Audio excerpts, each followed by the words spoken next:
So, asking the question for a friend, Islam possibly hiding our acid-throwing, baby-bouncing, woman-maiming, twice-failed asylum-seeking, sexual offender, Christian convert, all-around wanker?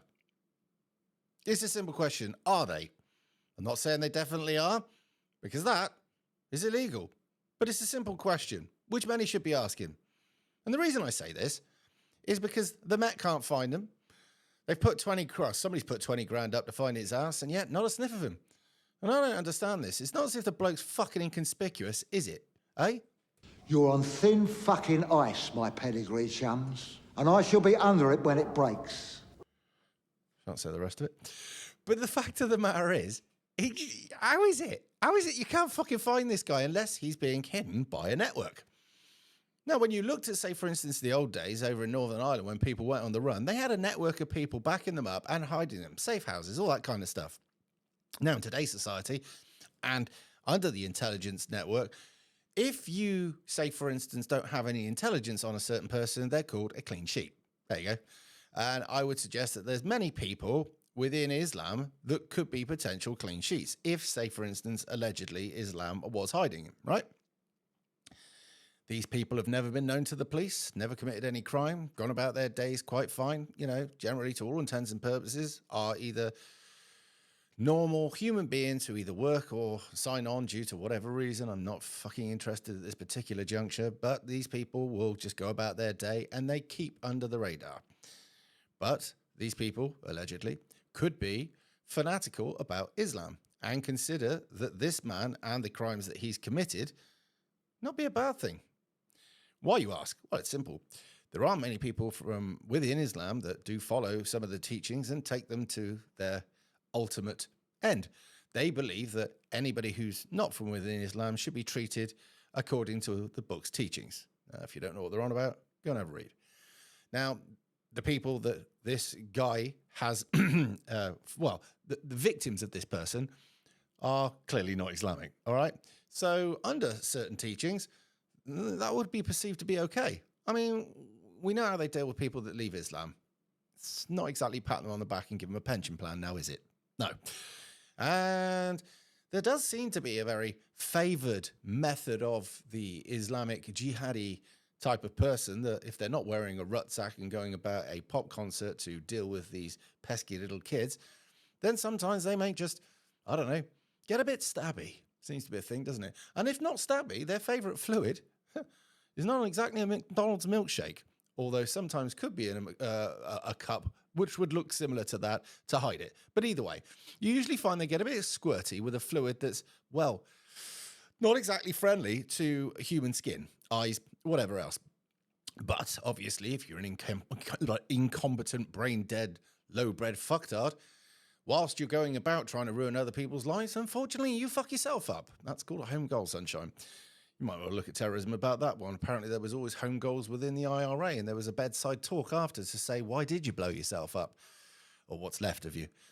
But it's one of those things, isn't it? And I have to put allegedly and possibly and maybe in just about everything here to make sure that the religion or the ideology of happiness, peace and quiet and general loving doesn't come after my ass, because there's nothing to come for.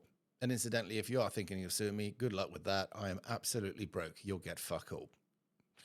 Anyway, going back to our piece of shit, I'm wondering how it is a person that's so fucking obvious, so you couldn't miss, can make his way around the UK without being found. And as I say, if he had a network of sympathetic people with vehicles, houses of their own and whatever, he could be moved up and down the country pretty much under the radar. It's completely doable. And if they were that fanatical about this jihadi warrior, as they'll probably list him, they may well wish to make sure he makes his way out of this country into some other country which is more sympathetic to his barbaric ways. I don't know. And I can't say for definite, and it's all allegedly. But it's one of those. I'd like to think of the police finding him, but the moment they do, what they're going to say, oh, he had mental health problems, he's got PTSD from a boat crossing, he's whatever. No, he's not.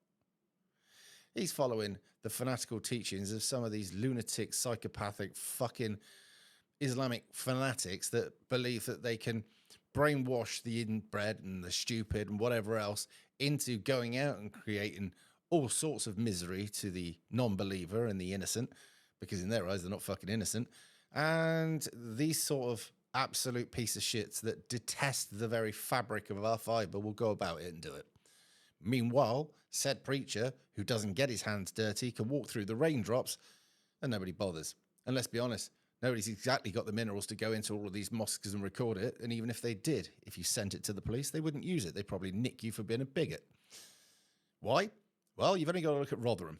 Rotherham's a great example of shit policing and shit council and a shit system. Woman goes to police and says, I've been raped. What do? Give the details to the rapist so they can make her family's life miserable and chase her out of the country. Then, when there needs to be an investigation, local council, Labour-led, but the Conservatives wouldn't be any better if they were all within that sort of group, decide to get a petition together to make sure that there is no investigation. Let me explain this to you in the briefest fucking terms. Islam, since the Marrakesh and the Barcelona Declaration that our fucking traitorous politicians signed to make sure that we got cheaper oil and shit like that, is put first. That's it. You are a very, very fucking slow, far behind second. In fact, you're probably not even second.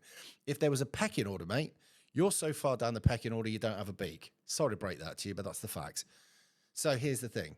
They will make sure that these people are protected, but without making it look plainly obvious to you. Now, hypothetically speaking, somebody who appears like me goes and does the same crime as him, right? I wouldn't have a network of anybody to look after me. Why? I shouldn't do it. I'm a piece of shit and I deserve to be nicked if I did it. Which I wouldn't, obviously, because, well, that's completely inhuman what they did. He did. But anyway, what do you think would happen to me?